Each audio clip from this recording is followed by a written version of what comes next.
আসসালামু আলাইকুম। আশা করছি সকলেই ভালো আছেন। আমি একটি নতুন প্রসেস নিয়ে এসেছি। সেটি হচ্ছে ফোনে আপনি কি কিসের আইডি খুলেছেন সেটি কিভাবে দেখবেন।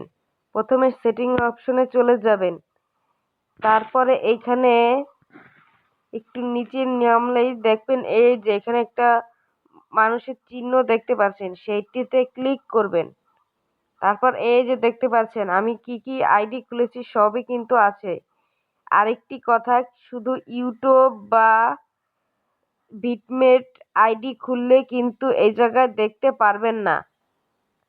শুধু Facebook, Google, TikTok, WhatsApp, imo বা এই যে এখানে সবগুলো আছে, এগুলোর মধ্যে যদি কোনোটা খুলে থাকেন তাহলেই কিন্তু আসবে, আর না হলে আসবে না।